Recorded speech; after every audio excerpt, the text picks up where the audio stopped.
naka-preposition lahat doon ang tulong sa satellite offices, and then yung satellite offices, meron silang assigned din na mga tao for disaster response. Tapos sila na yung pupunta kung saan man kailangan pupunta yung tulong at opisina. Nakahanda ang satellite offices ng Office of the Vice President. Ito ang siniguro ni Vice President Sara Duterte kahit pa siya ay nasa ibang bansa ngayong nakararanas ng sama ng panahon ang Pilipinas. Paliwanag ni VP Sara, ininstitutionalize nila ang kanilang Disaster Operations Center. Ibig sabihin nito, bumuo sila ng isang team na nakatutok sa anumang emergency o disaster sa bansa. Dagdag pa ng Vice Presidente na mayroon itong standard operating procedures upang sundan ng kanyang mga empleyado. Ngunit kung mayroong katanungan sa trabaho o kinakailangang gumawa ng desisyon, ay nakahanda ang kanyang undersecretaries o siya mismo para magdesisyon. Kahapon, sobrang dami nung mga humihingi ng tulong na mga stranded. Nagpaalam sila sa akin kung pwede ilabas yung mga bus. And then sabi ko sa kanila, oo, pwedeng ilabas yung mga bus dahil emergency na yan. At hindi na natin kailangan magpaalam pa na lalabas yung bus natin, labas doon sa peak hours na allowed mag-fly yung buses.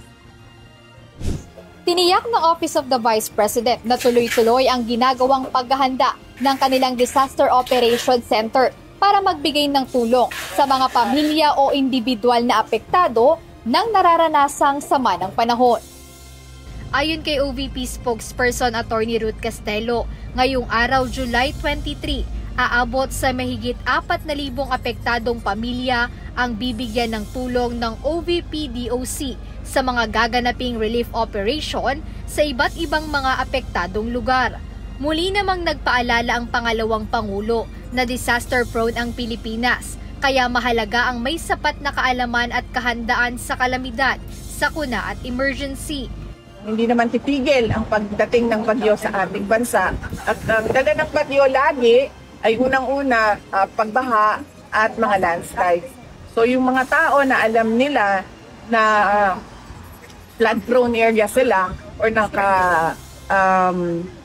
danger zone area sila sa landslide, ay dapat maghanda sila pagdating ng bagyo or tag-ulan.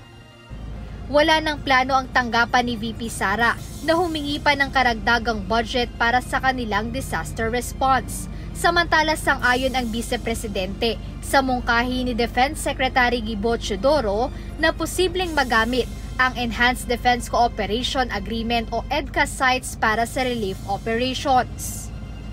Kung magkaroon ng agreement, iba pa ang agreement sa ilalim, sa loob ng EDCA agreement about disaster preparedness and disaster response, pwede yun. Kasi defense is not just yung defense na kapag merong invasion or merong war, pwede ding relief operations in times of emergency. Jed Neresina, UNTV News and Rescue. Diyos ang aming sandigan, serbisyo publikong aming pinahahalagahan.